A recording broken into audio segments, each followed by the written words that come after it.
They tried to bury this story, but the sand is African, and Africa does not forget.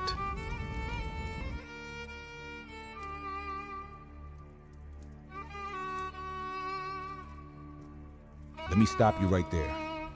Before you say grace over that plate, before you walk into that church on Sunday morning, before you quote a single scripture or hum a single hymn, you need to sit down, because the story you were told about Christianity is missing an entire continent, and that continent is Africa.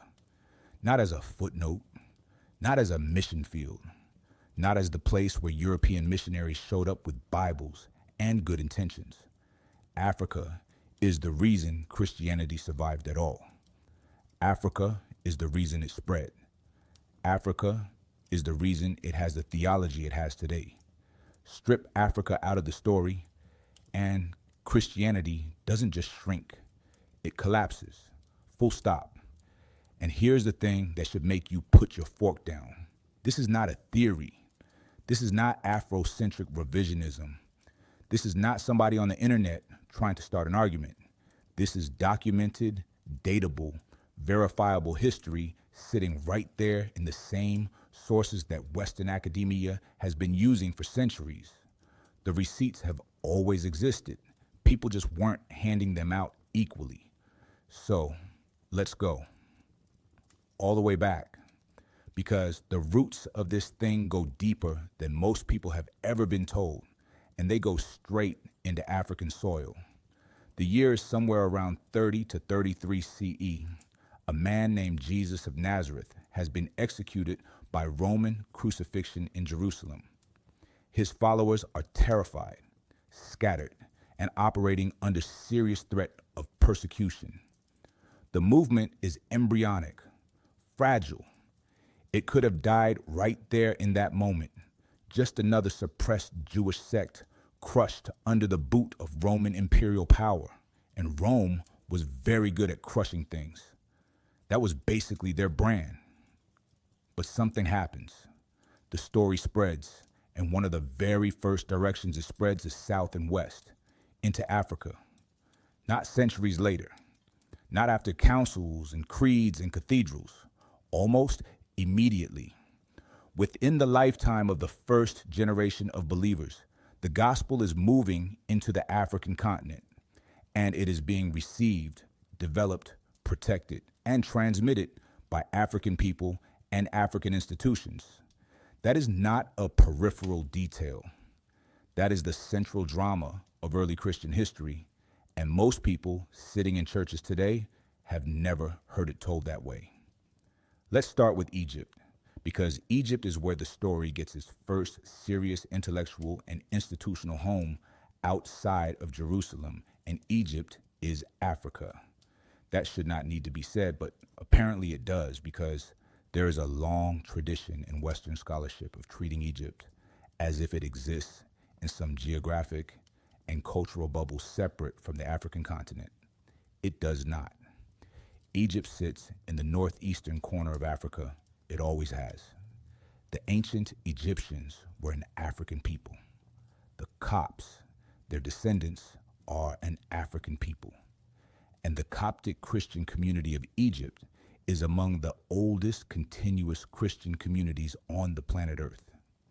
Tradition holds that the gospel arrived in Egypt through Mark, the same Mark who wrote the Gospel of Mark, the same Mark who traveled with Paul and Barnabas, who was mentored by Peter, who is one of the foundational figures of the entire New Testament narrative.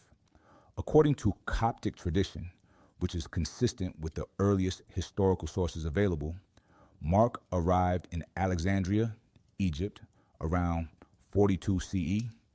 That is roughly a decade after the crucifixion. A decade, Christianity had barely had time to breathe, and it was already in Africa, Alexandria.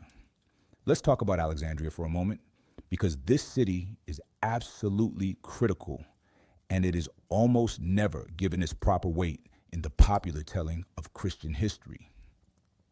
Alexandria in the 1st century CE was arguably the most intellectually sophisticated city in the world. It was the home of the great library. It was a crossroads of Greek philosophy, Jewish scholarship, Egyptian religious tradition, and commercial trade routes that connected the Mediterranean world to sub-Saharan Africa, to Arabia, to India. It was cosmopolitan in the truest sense. It was a city where ideas went to be tested, refined, and sharpened against the best competing ideas available. And when Christianity arrived in Alexandria, it entered that crucible. It did not arrive and immediately dominate. It arrived and had to prove itself. It had to be articulated in ways that could hold up against Platonic philosophy, against Gnostic speculation, against Jewish scriptural interpretation, against the sophisticated religious traditions that Egypt had been developing for literally thousands of years. And the African Christian thinkers who rose to meet that challenge did not just defend the faith. They fundamentally shaped what the faith would become. The first name you need to know is Pantaenus. Not a household name. Most people have never heard of him. But Pantaenus founded the Catechetical School of Alexandria in approximately 180 CE, and that institution became the first great Christian intellectual academy in history. This was not a Sunday school. This was a serious center of theological and philosophical education that trained some of the most consequential minds in the entire Christian tradition. And it was in Africa. It was an African institution. Pantaenus was followed by Clement of Alexandria. And Clement is where things start getting extraordinary. Clement was writing in the late 2nd century, and he was doing something that had never quite been done before in Christian thought. He was taking the intellectual tools of Greek philosophy, particularly Platonism, and using them systematically to articulate and defend Christian theology. He was arguing that faith and reason were not enemies, that Greek philosophy was, in his words, a preparation for the gospel, that the logos, the divine reason at the center of Christian theology, was the same rational principle that the best Greek philosophers had been reaching toward. This synthesis, this marriage of Jerusalem and Athens, of scripture and philosophy, became the foundation of Christian intellectual tradition for the next 2,000 years. And it was forged in Alexandria, Africa, by an African-based scholar. But even Clement is not the most important name to come out of that school. That distinction belongs to Origen. And Origen of Alexandria might be the single most consequential Christian thinker in the first 3 centuries of the faith, full stop. Born in Alexandria around 184 CE, Origen was a prodigy.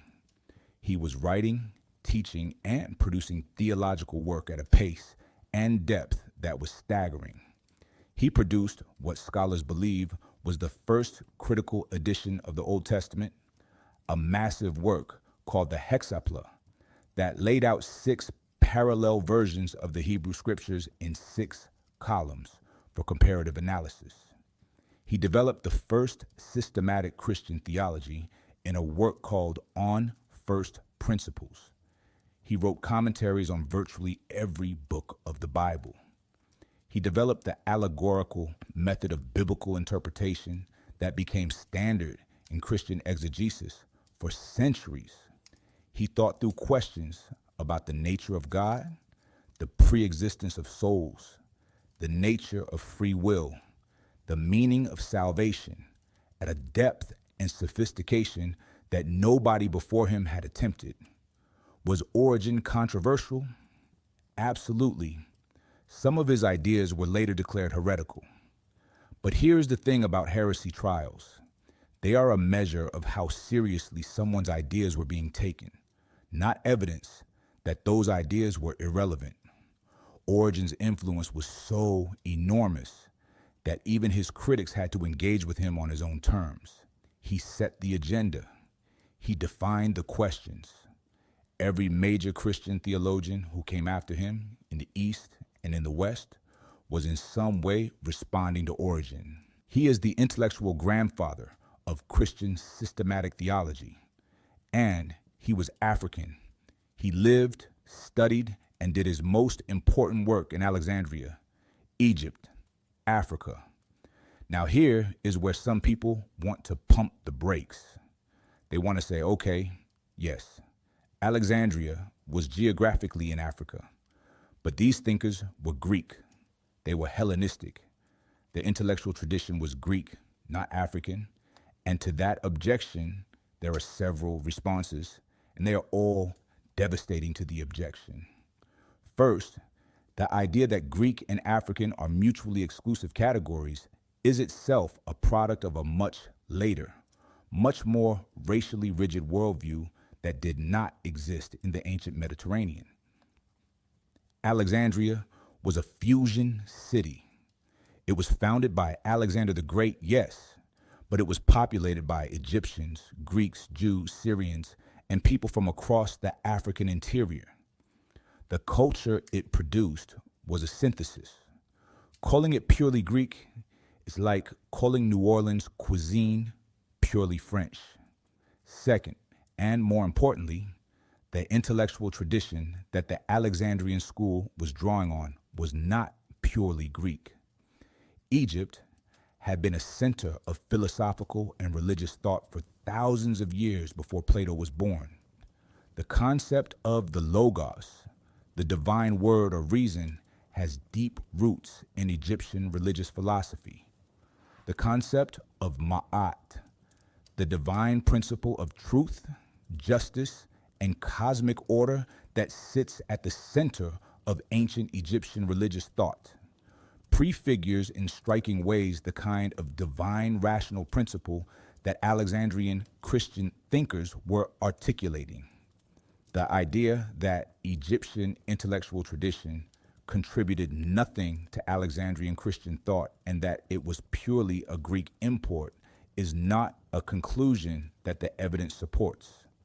It is an assumption built on a prior commitment to keeping Africa out of the story.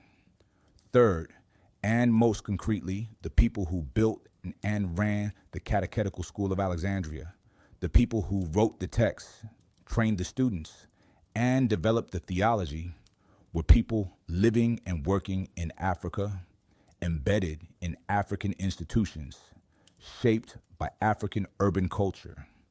Whatever their ethnic or linguistic background, they were doing African intellectual work in an African context. The product belongs to Africa. But let's not stay only in Egypt, because the African contribution to early Christianity is not limited to one city or one school, extraordinary as that school was. Let's move west along the North African coast to Carthage, because Carthage gives us another cluster of names that should be as famous as Augustine and Aquinas in any serious telling of Christian history, and in many cases, they are more foundational. Tertullian. Born in Carthage, North Africa, around 155 CE. This man is one of the most important figures in the entire history of Western Christianity, and he is African. Tertullian was the first major Christian writer to produce a substantial body of work in Latin. Before Tertullian, the dominant language of Christian theology was Greek. Tertullian essentially created the Latin Christian theological vocabulary. He invented or popularized the Latin terms that became the standard language of Western Christian doctrine. The word Trinity, Trinitas in Latin, as a theological term describing the relationship between Father, Son, and Holy Spirit. Tertullian gave that to the church. The word person, persona, as used in Trinitarian theology to describe the three persons of the Godhead. Tertullian. The word substance, substantia, as used to describe what the three persons share. Tertullian. The entire vocabulary that the Western Church used to talk about the most fundamental doctrine of Christian theology, the doctrine of the Trinity, was coined by an African man in an African city. Let that land for a second. Every time a Western Christian recites the Nicene Creed and says the words about the Father, Son, and Holy Spirit being of one substance, they are using language that was forged in Carthage, Africa, by Tertullian. The Roman Catholic Church, which conducted its liturgy in Latin for over 1,000 years, was doing so in a theological vocabulary that was substantially invented by an African. The Protestant reformers who went back to the Latin sources to do their work were working with African-coined terminology. There is no Western Christian theology without Tertullian. There is no Tertullian without Africa. And Tertullian was not just a vocabulary builder.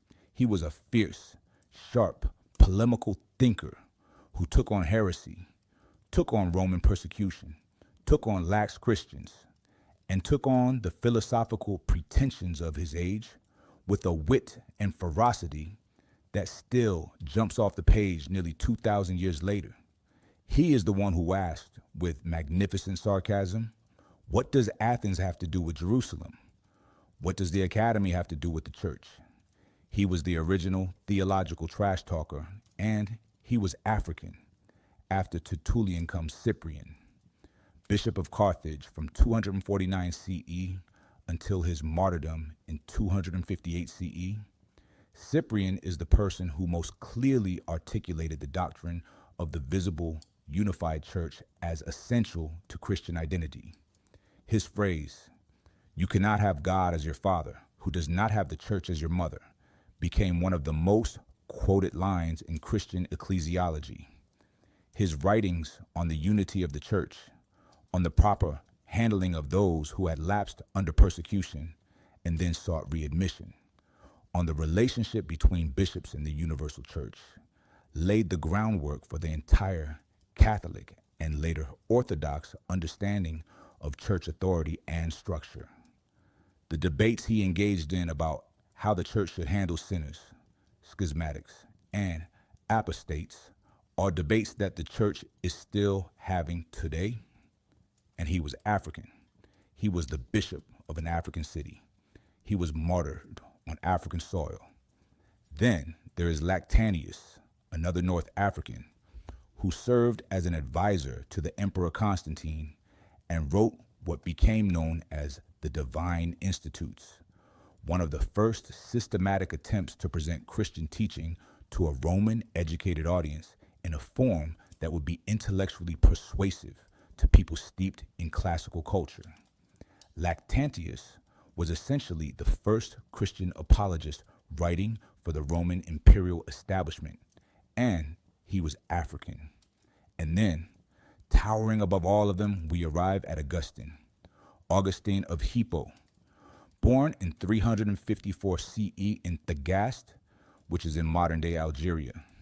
His mother, Monica, was a Berber woman, indigenous North African, whose Christian faith was so intense and so persistent in praying for her wayward son that she herself was canonized as a saint.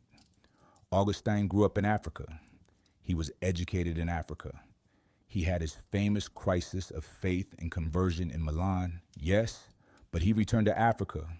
He became Bishop of Hippo Regius, which is in modern-day Algeria. He lived the rest of his life in Africa. He did virtually all of his greatest work in Africa. He died in Africa in 430 CE as the Vandals were besieging his city. And what did Augustine produce from that African city? Only the theological framework that has shaped Western Christianity more than any other single thinker in history. His Confessions, written around 397 CE, is the first autobiography in the Western literary tradition and one of the most psychologically penetrating spiritual documents ever written. His City of God, written in response to the sack of Rome in 410 CE, is the foundational text of Christian political theology and the origin point of the idea of two realms, the earthly city and the heavenly city, that has structured Christian thinking about politics, society, and history for 16 centuries. His theological writings on grace, on free will, on original sin, on predestination, on the nature of the Trinity, on the sacraments, on just war, on time and eternity, on the nature of evil, on the relationship between faith and reason. These writings are the bedrock of Western Christian theology. Full stop. Martin Luther was an Augustinian monk. His theology of grace and his doctrine of justification by faith alone were explicitly rooted in his reading of Augustine. John Calvin's entire theological system, the foundation of Reformed and Presbyterian Christianity, is saturated with Augustine. The Council of Trent, the Roman Catholic response to the Reformation, also appealed extensively to Augustine. Both sides of the most consequential theological debate of the last 500 years were arguing, in large part, about how to correctly interpret an African bishop from Algeria. The Protestant Reformation, which reshaped the entire Western world politically, culturally, socially, and religiously, was, at its intellectual core, a debate about Augustine. And Augustine was African. The debt that Western civilization owes to this one African man is almost impossible to overstate. And yet, in most popular tellings of Christian history, in most church history courses, in most Sunday morning sermons about the great heroes of the faith, Augustine's African identity is mentioned as a biographical footnote, if it is mentioned at all, rather than being treated as the central structuring fact that it is. The greatest theologian in Western Christian history was an African man doing African work in an African city. That is not a footnote. That is the headline. And we have not yet talked about the Desert Fathers. We have not yet talked about the monastic movement. We have not yet talked about the Council of Nicaea and the African bishops who shaped its outcome. We have not yet talked about Athanasius, the African bishop who almost single-handedly saved Trinitarian orthodoxy from being swallowed by Arianism, who was exiled 5 times by Roman emperors for refusing to compromise, whose stubbornness earned him the phrase Athanasius contra mundum, Athanasius against the world. We have not yet talked about the Ethiopian church, one of the oldest national churches on earth, whose roots go back to the 4th century and whose traditions preserve aspects of early Christianity that have been lost almost everywhere else. We have not yet talked about the flight of the Holy Family into Egypt, which means that by the logic of the gospel narratives themselves, Africa was the place that sheltered and protected Jesus as an infant when his own homeland was trying to kill him. All of that is still to come. But right now, in this moment, the foundation has been laid. The argument is not complicated. The evidence is not obscure. The Catechetical School of Alexandria, the greatest intellectual institution in early Christianity, was African. The Latin theological vocabulary of Western Christianity was coined by an African. The doctrine of the visible church was articulated by an African bishop. The greatest systematic theologian in Western Christian history was African. The man who saved Trinitarian orthodoxy was African. One of the oldest continuous Christian communities on the planet is African. Christianity did not come to Africa as a gift from somewhere else. Africa was the place where Christianity grew up. Africa was where it got its education. Africa was where it developed its language, its theology, its institutional structures, its intellectual rigor. The Africa that the missionaries came to evangelize in the 19th century was a continent that had been Christian for nearly 2,000 years before those missionaries arrived. That is not a small irony. That is one of the most stunning reversals in the history of religion and understanding it changes everything about how we read that history. So the next time someone tries to hand you a version of Christian history that starts in Jerusalem, jumps to Rome, hops to Constantinople, and then lands in Western Europe without ever stopping in Africa, you hand it back, because that version is missing the most important chapters. And those chapters were written by Africans on African soil, in African cities, in an African intellectual tradition that changed the world. Now let's talk about the desert, because the desert is where Christianity got its soul. While the intellectual architects in Alexandria were building the theological framework of the faith, something equally profound was happening in the Egyptian wilderness. Men and women were walking away from civilization entirely. They were going out into the harsh, brutal, unforgiving landscape of the Egyptian desert, and they were doing something that had never quite been done before in the Christian tradition. They were systematically, deliberately, radically pursuing God through solitude, silence, fasting, prayer, and the ruthless examination of the human interior life. And what they discovered out there in that desert changed Christianity forever. The man who started it all was Anthony of Egypt, born around 251 CE in a village in Middle Egypt. He was a Coptic Egyptian, an African man from an African farming family. When he was around 20 years old, he walked into a church and heard the gospel reading about the rich young ruler, the one where Jesus says, "Go, sell everything you have, give it to the poor, and come follow me." And Anthony took that literally. He gave away his inheritance, placed his sister in the care of a community of Christian women, and went into the desert. He spent the next decades in increasingly remote solitude, wrestling with what the desert fathers called demons, which is to say, wrestling with every dark, destructive, self-serving impulse that the human psyche contains. And out of that wrestling, he developed a body of practical wisdom about the spiritual life that became the foundation of Christian monasticism. Anthony did not write anything down himself, but his student Athanasius wrote his biography, The Life of Anthony, and that text spread across the Christian world like fire. Augustine himself, in his Confessions, describes hearing the story of Anthony as one of the decisive moments in his own conversion. A man sitting in a garden in Milan in the late 4th century, weeping over his inability to commit fully to God, hears about an Egyptian desert monk and is undone. Africa reaches across the Mediterranean and breaks open the heart of the man who will become the greatest theologian in Western history. That is not a footnote. That is the story.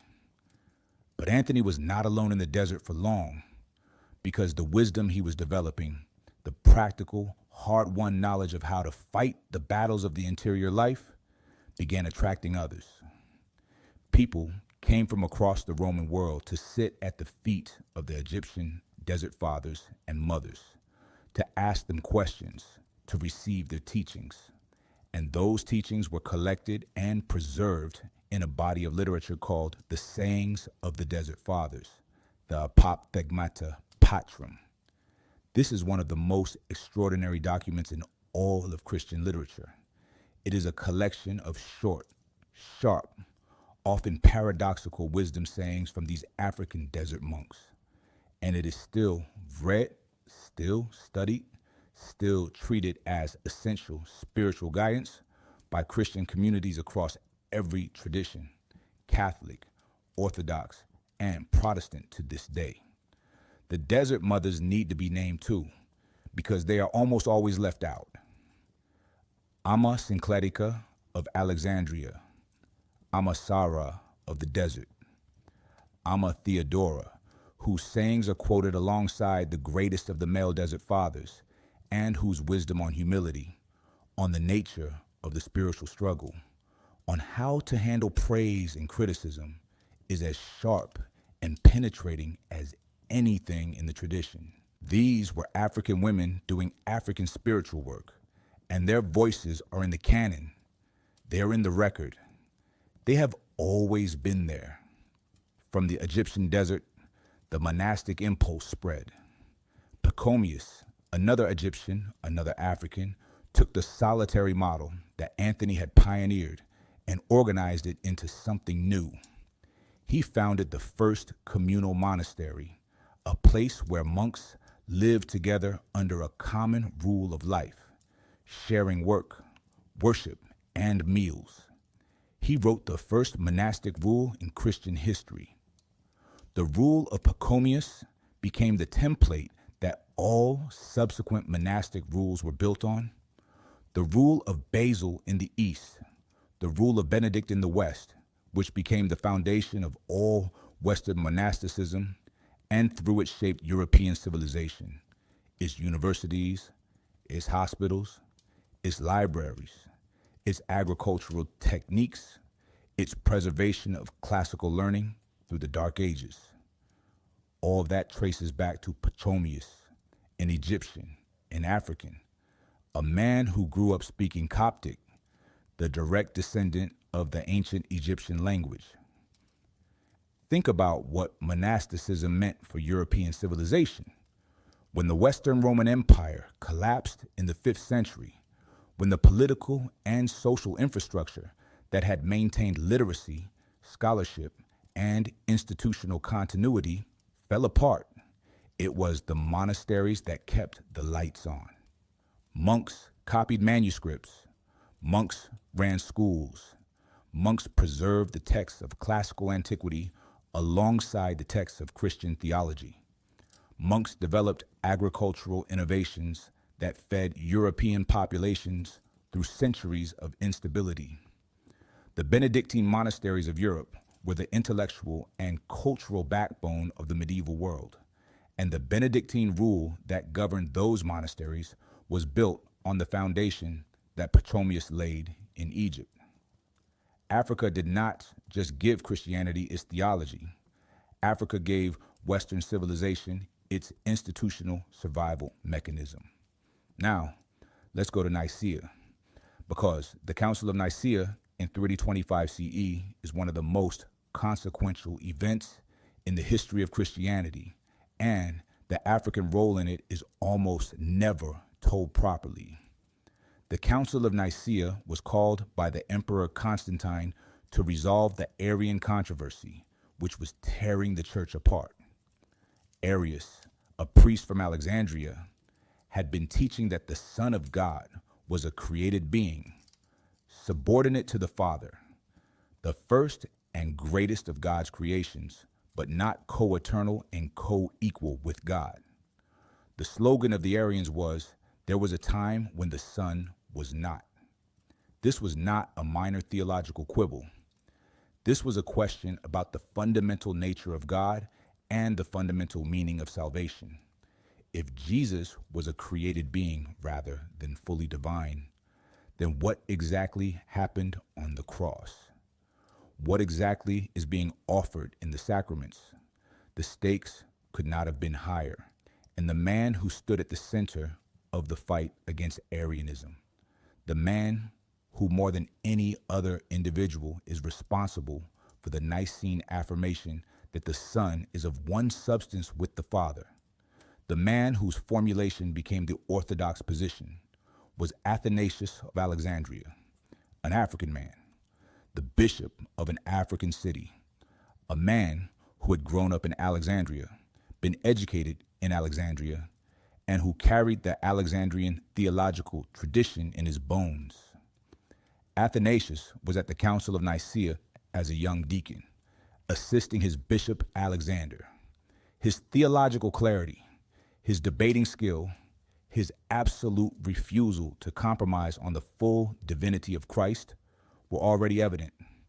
He succeeded Alexander as Bishop of Alexandria in 328 CE, and for the next 45 years he fought against enormous odds, against imperial pressure, against the majority of the Eastern Episcopate at various points to maintain the Nicene position. He was exiled 5 times by 4 different Roman emperors. 5 times.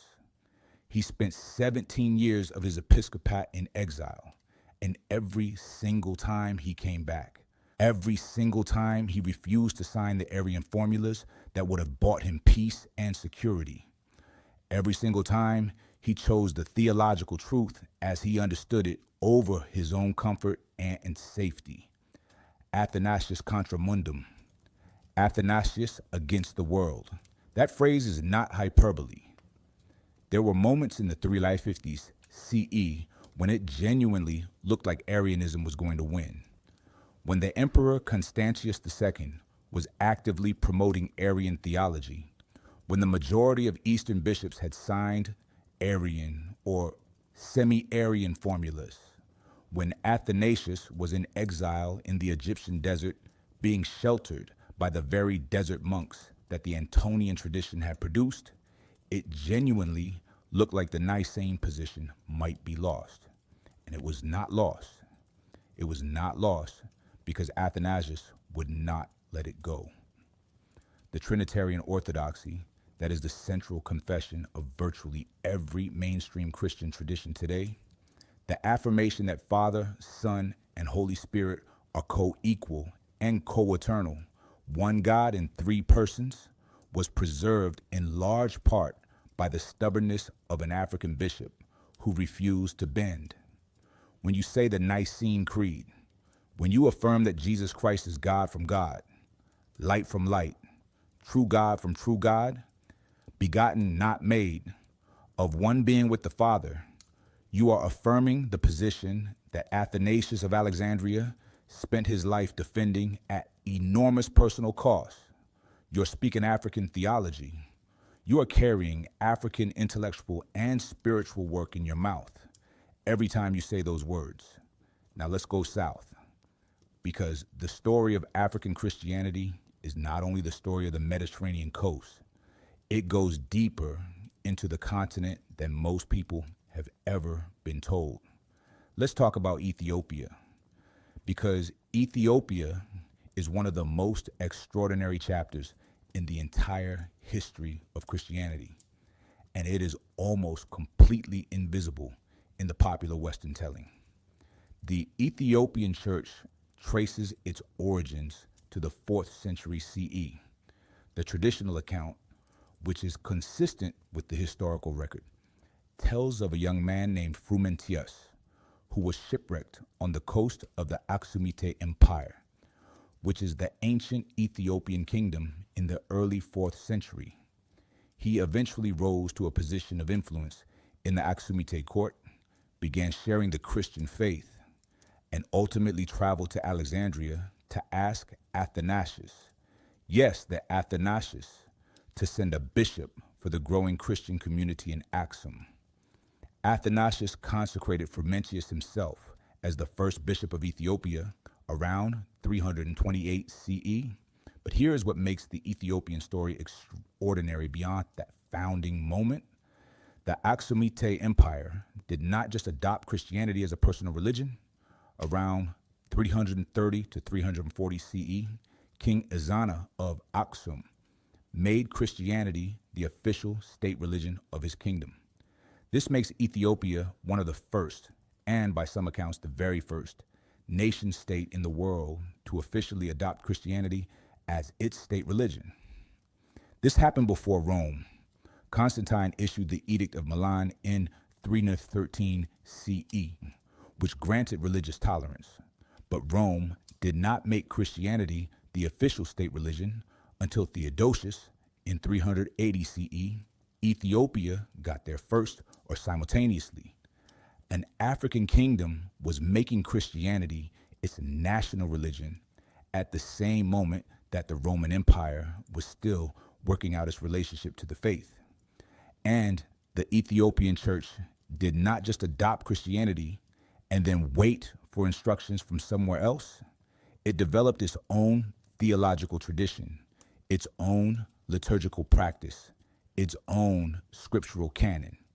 The Ethiopian biblical canon is the largest of any Christian tradition in the world.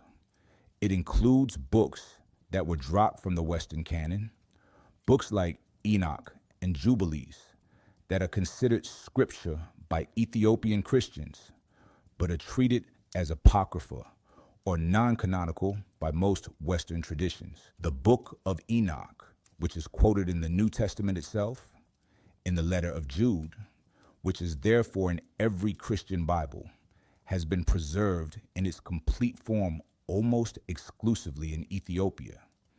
The only reason scholars today can read the complete Book of Enoch is because the Ethiopian church kept it. Africa preserved a text that the New Testament quotes. Let that sit. The Ethiopian church developed the Ge'ez liturgical language, one of the oldest liturgical languages in continuous use anywhere in the world. It developed a tradition of sacred art, of illuminated manuscripts, of church architecture, of religious music and chant that is entirely distinct from both the Western and Eastern Christian traditions, and that represents one of the most remarkable and least studied bodies of Christian cultural production in history. The rock-hewn churches of Lalibela, carved directly into the living rock of the Ethiopian highlands in the 12th century, are among the most astonishing architectural achievements of the medieval world. They are UNESCO World Heritage Site. They are also almost completely absent from the standard Western narrative of Christian history. The Ethiopian church also maintained a tradition of direct connection to the Hebrew scriptures that goes beyond what most other Christian communities preserved.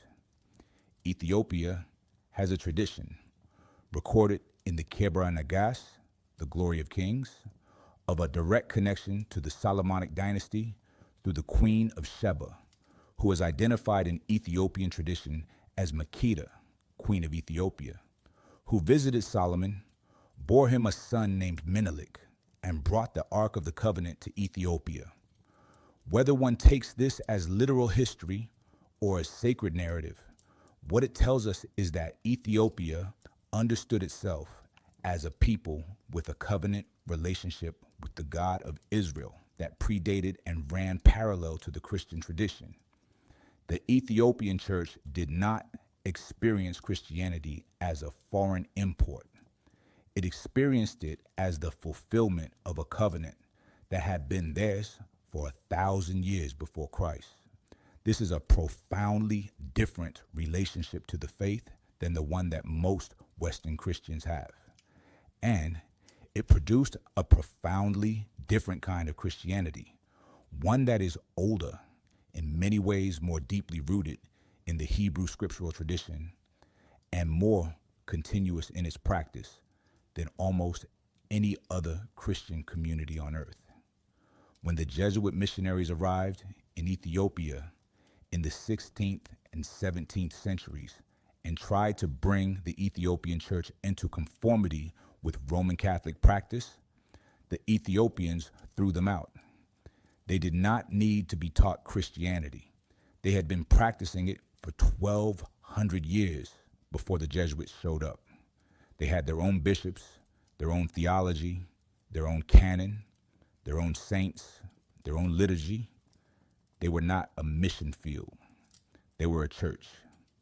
And then there is the Nubian church, ancient Nubia, the region that corresponds roughly to modern Sudan, was Christianized in the 6th century CE through missionaries sent from both Constantinople and Alexandria.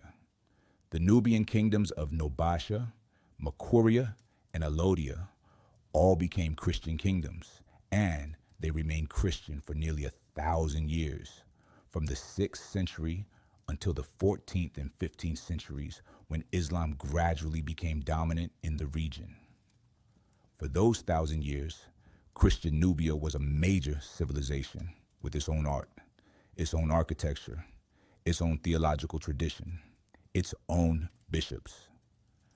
Archaeological excavations in Sudan have uncovered extraordinary Nubian Christian churches, frescoes, manuscripts, and material culture that testify to a rich and sophisticated Christian civilization that existed deep in the African interior for a millennium, and that almost nobody in the Western world knows anything about.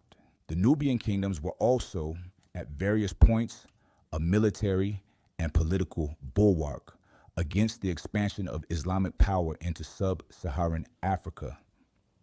The Bakht, a treaty between the Arab rulers of Egypt and the Christian kingdom of Makuria, signed in 652 CE, is one of the longest lasting treaties in medieval history, remaining in effect for 6 centuries. A Christian African kingdom negotiated and maintained a treaty with the Arab Islamic world for 600 years. That is a story of African Christian political agency and diplomatic sophistication that completely dismantles the narrative of Africa as a passive recipient of history rather than an active maker of it. Now let's come back to something that the first part of this story mentioned but did not fully unpack: the flight into Egypt. Because this detail in the gospel narrative is not incidental. It is theologically loaded.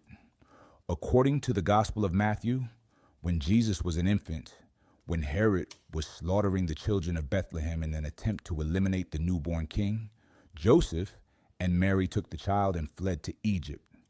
They lived there as refugees until it was safe to return. Matthew frames this explicitly as a fulfillment of the prophecy from Hosea, "Out of Egypt I called my son." Think about what this means in the logic of the gospel narrative itself. The land of Israel, the homeland of the Jewish people, the place where the Messiah was born, was not safe for him. The Roman imperial system that controlled that land was trying to kill him. And the place that sheltered him, the place that kept him alive through the most vulnerable period of his life, was Africa, Egypt. The African continent was the refuge of the Christ child. By the internal logic of the Christian story itself, Africa is not peripheral to Jesus. Africa is the place that made his survival possible. Africa held him when his own world was trying to destroy him. That is not a footnote. That is woven into the fabric of the gospel narrative from the very beginning. And there is one more figure from the gospel narratives that needs to be named before we close this part of the story. Simon of Cyrene. Cyrene was a city in what is now Libya in North Africa. Simon of Cyrene is the man the Roman soldiers compelled to carry the cross of Jesus when Jesus could no longer carry it himself. This is recorded in Matthew, Mark, and Luke. It is one of the most intimate moments in the entire Passion narrative. At the moment of greatest suffering, at the moment when the weight of the cross became too much, it was an African man who stepped in and shared that burden. Mark's gospel identifies Simon as the father of Alexander and Rufus, which suggests that his family was known to the early Christian community, that Simon of Cyrene was not just a bystander who happened to be in the wrong place at the wrong time, but a man whose family became part of the movement. An African family at the very heart of the Passion story. Africa is in the birth narrative. Africa is in the Passion narrative. Africa is in the resurrection community, because among the people listed as present at Pentecost in the Acts of the Apostles, among those who heard the gospel in their own languages that day, were people from Egypt and from the parts of Libya belonging to Cyrene. Africans were in the room when the church was born. They were there at the beginning. They were there through the middle. They were doing the intellectual and institutional and spiritual work that made Christianity what it is. And then, after all of that, after centuries of African Christians building the faith, preserving the faith, dying for the faith, thinking for the faith, A narrative was constructed that made Africa invisible in the story. That turned the missionaries into the heroes and the African Christians into the recipients. That handed a 2,000-year-old tradition back to the people who had been practicing it for 2,000 years and called it evangelism. That inversion did not happen by accident. It happened in a specific historical context during the era of European colonial expansion, when there was enormous political and economic incentive to construct Africa as a place without history, without civilization, without intellectual tradition, without spiritual depth. Because if Africa had all of those things, if Africa had been doing serious, sophisticated, world-shaping intellectual and spiritual work for 2 millennia, then the entire justification for colonialism, the entire civilizing mission narrative collapsed. So the history was flattened. The African theologians were quietly reclassified as belonging to a vaguely Mediterranean, vaguely Greek, vaguely universal tradition that had no particular African character. The African churches were treated as curiosities rather than as the ancient, continuous, authoritative institutions they were. And the missionaries arrived with Bibles and the confidence of people who did not know what had come before them. But the history does not change because people stopped telling it. The documents still exist. The archaeology still exists. The living communities still exist. The Coptic Church in Egypt, the Ethiopian Orthodox Church, the communities that trace their lineage directly back to the first centuries of the faith. They are still there. They have always been there. And their existence is the standing refutation of every version of Christian history that tries to write Africa out. The story is not finished, not even close, because everything we have covered so far, the Alexandrian school, the Desert Fathers, Tertullian, Cyprian, Augustine, Athanasius, the Ethiopian kingdom, the Nubian churches, the flight into Egypt, Simon of Cyrene, all of this is the foundation. And foundations are what everything else stands on. Pull this foundation out and the building does not stand. It does not stand in the East. It does not stand in the West. It does not stand in Rome or Constantinople or Geneva or Canterbury or Nashville, Tennessee. The whole structure rests on African ground.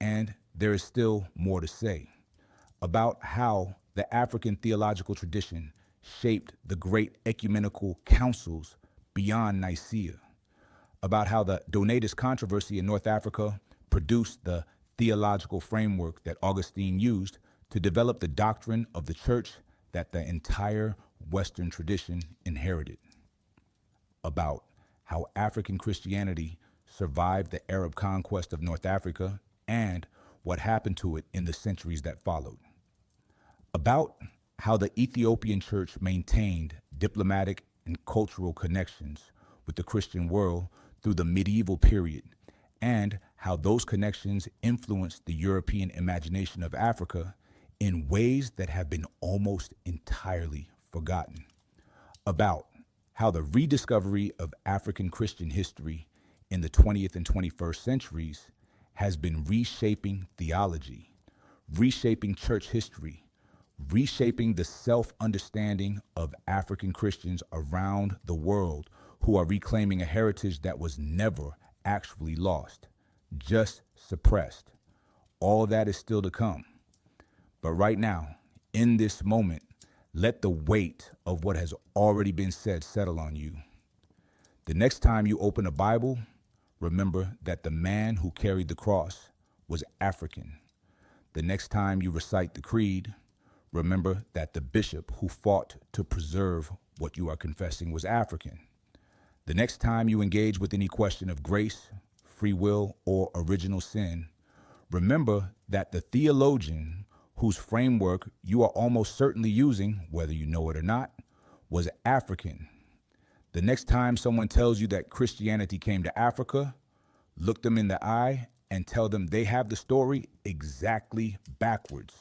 And we are not done, not even close, because there is a chapter of this story that most people have never even heard whispered, and it might be the most devastating piece of evidence of all. It is the chapter about what happened after.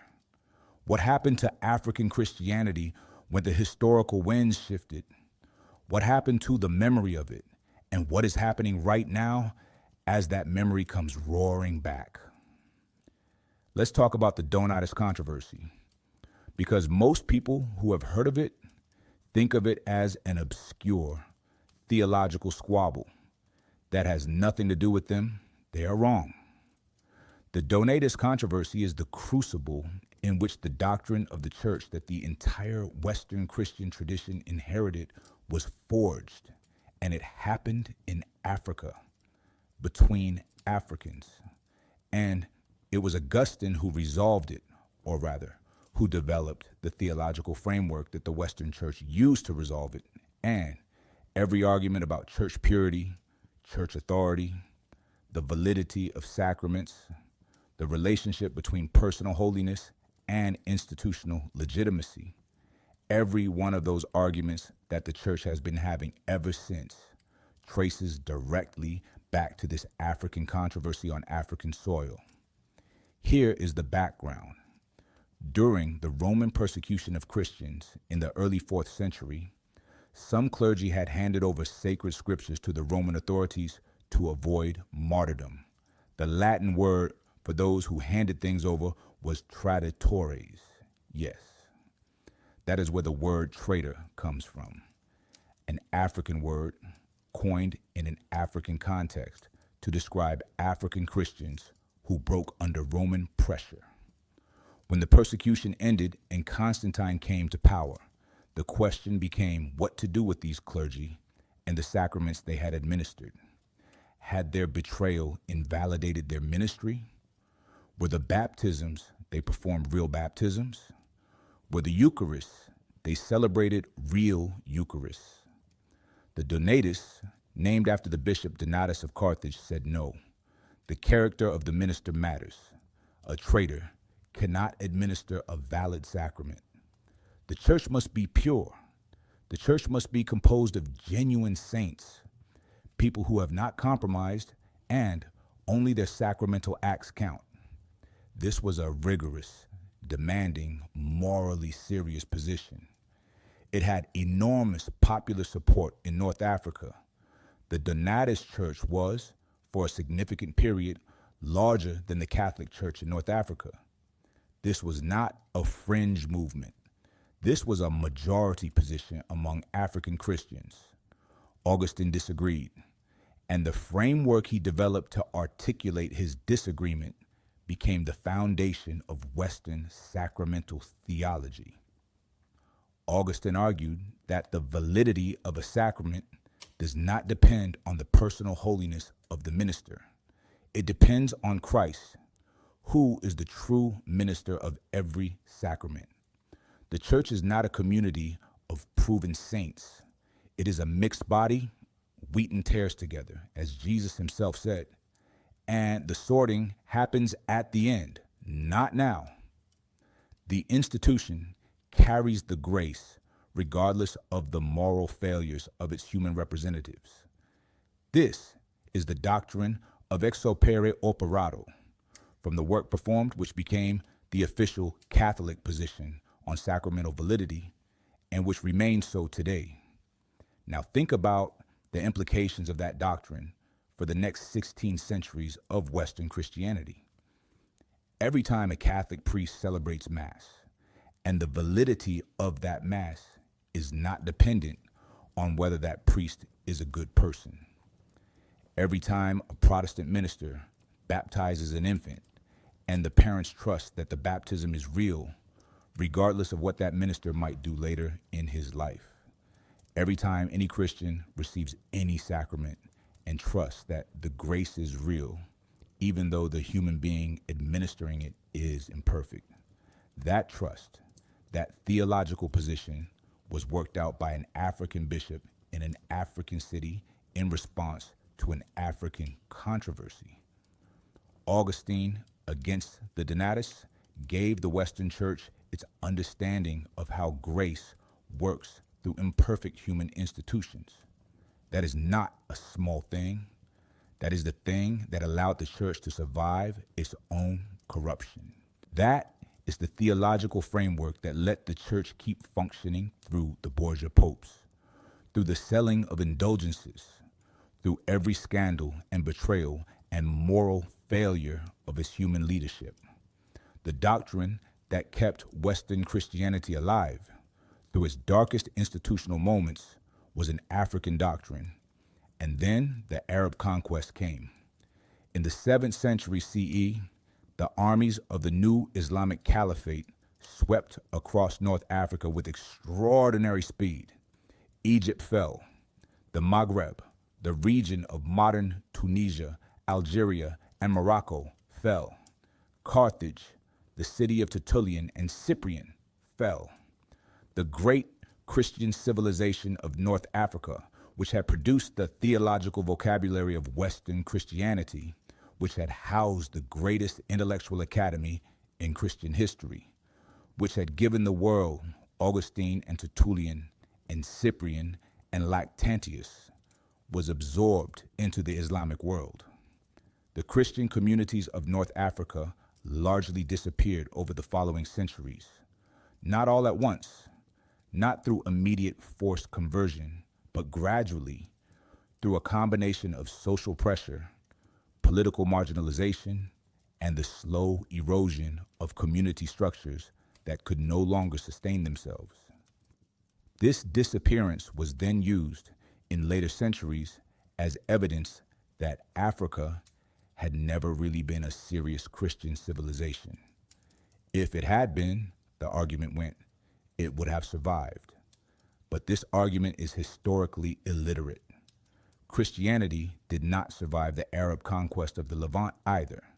The ancient Christian communities of Syria, of Mesopotamia, of Persia were also gradually diminished under Islamic rule.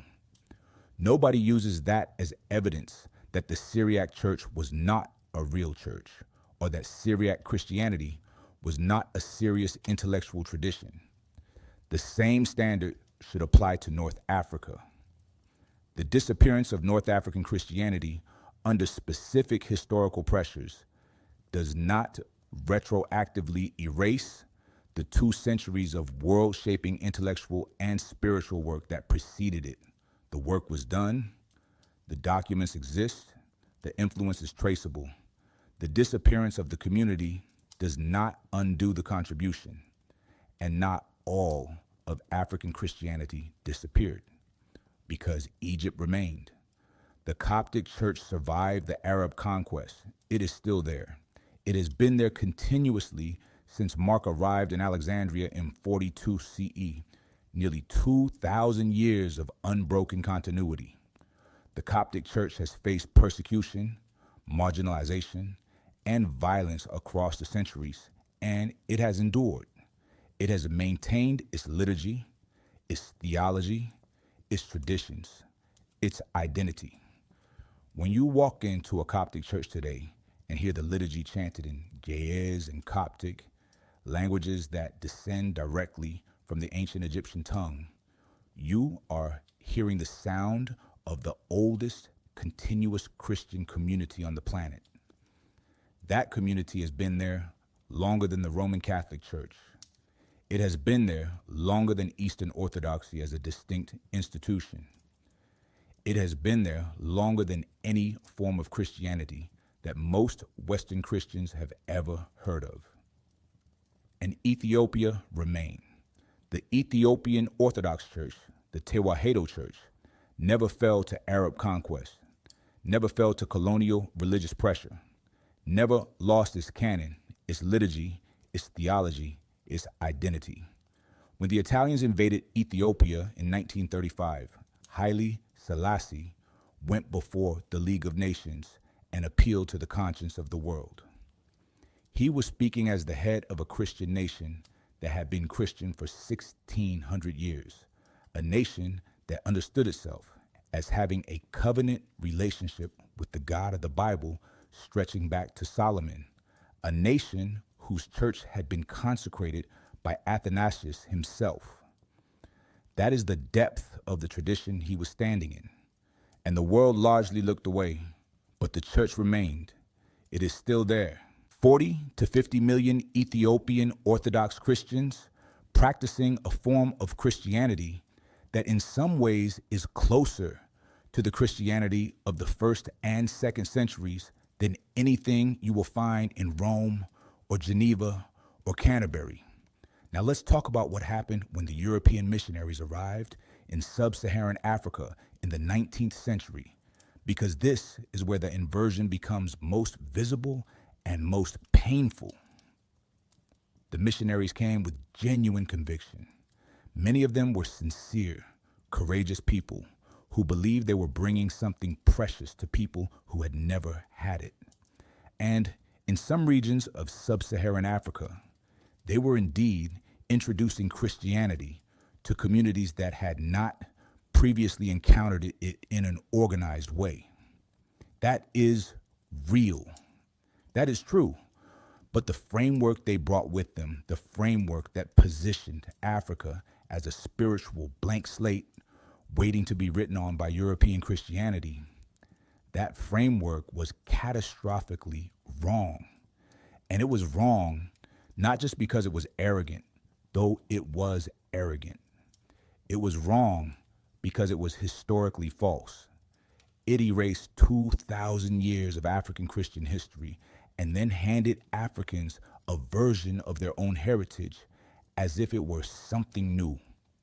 Imagine someone taking your grandmother's recipe, the one she developed over 50 years of cooking, the one that fed your family through every hard time and celebration, the one that has your family's hands and history all through it, and then presenting it back to your children as something they invented. That is what happened.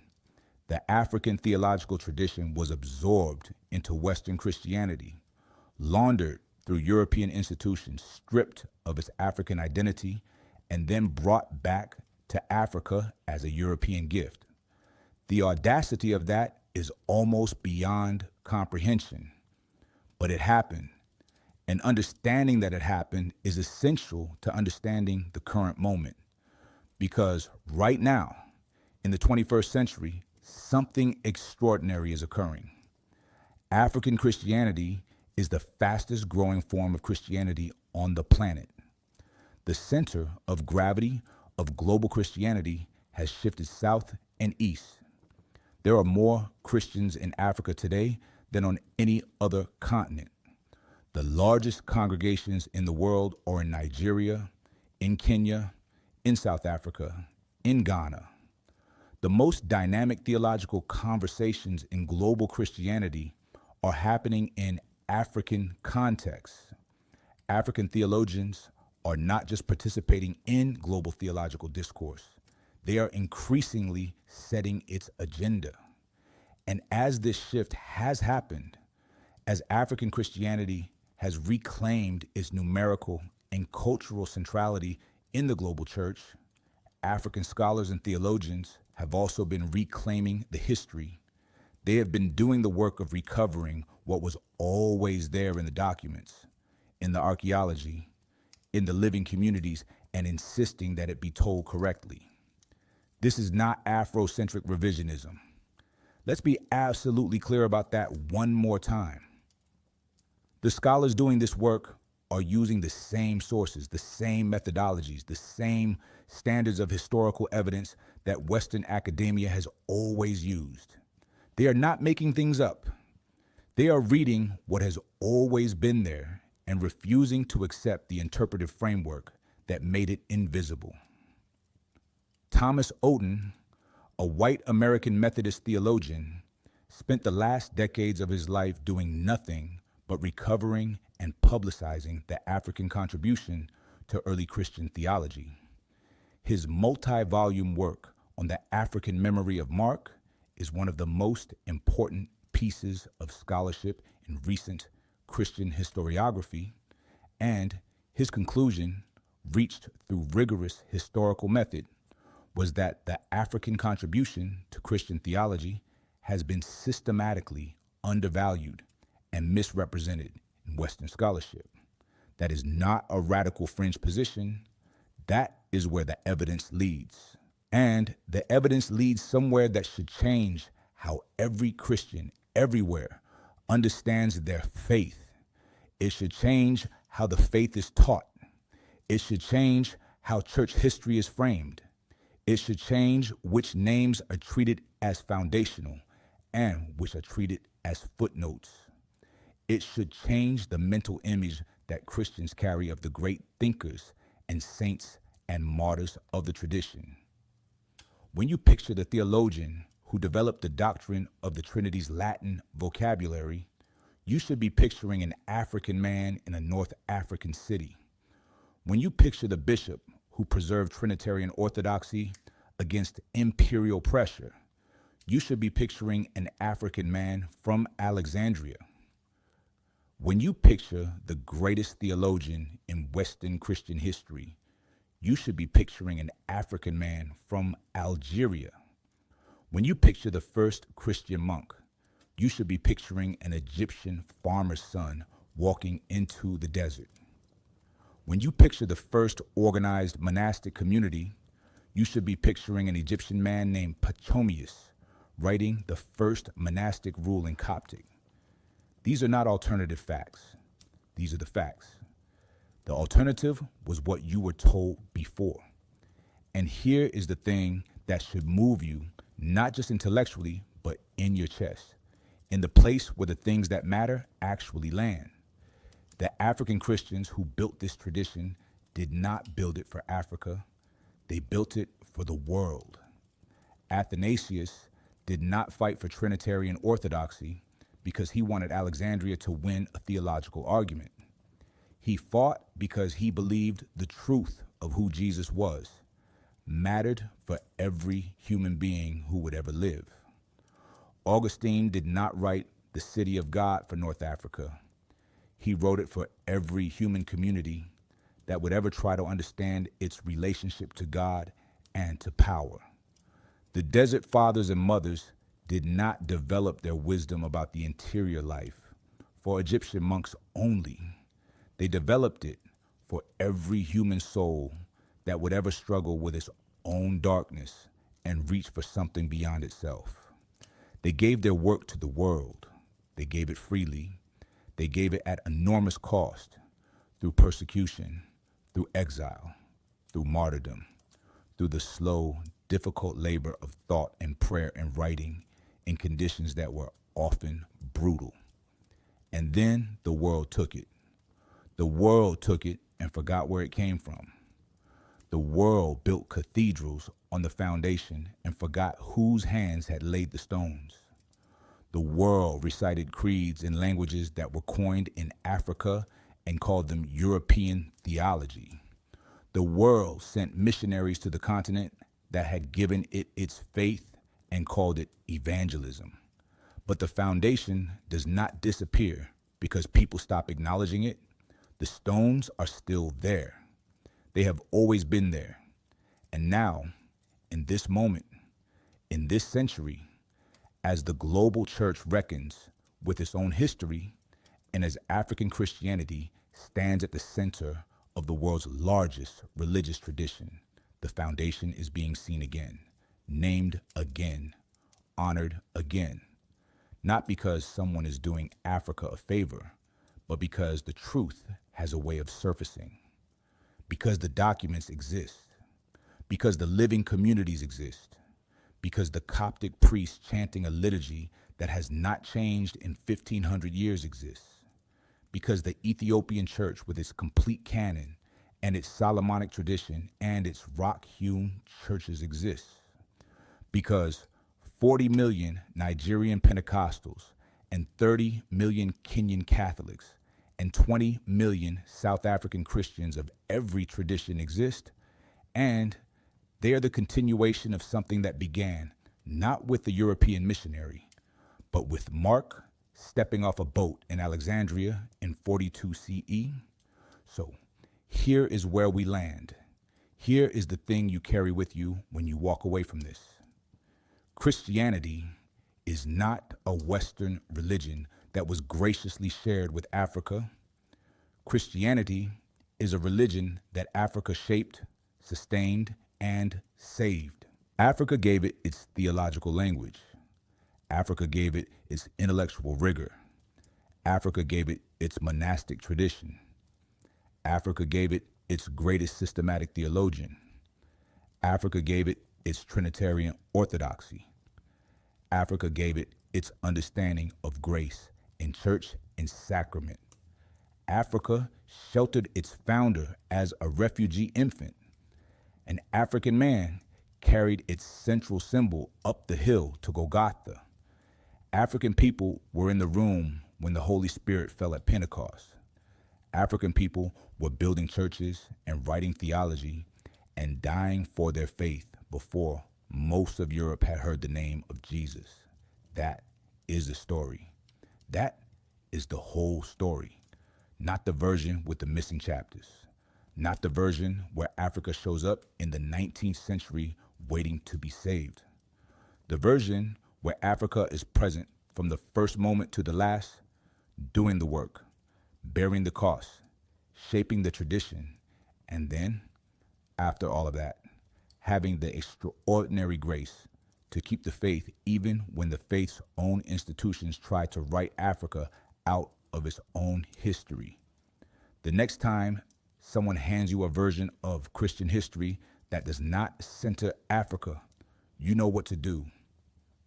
You hand it back. You tell them to check their sources. You tell them about Mark in Alexandria in 42 CE. You tell them about Tertullian coining the word Trinity in Carthage. You tell them about Athanasius against the world. You tell them about Augustine in Hippo. You tell them about Pachomius writing the first monastic rule on the banks of the Nile. You tell them about the Ethiopian church that has been standing since the 4th century. You tell them about the Coptic Christians who have been practicing an unbroken liturgy since before Rome was Christian. You tell them all of it, and you tell it with the confidence of someone who has read the receipts, because the receipts have always existed. They were just not being handed out equally until now.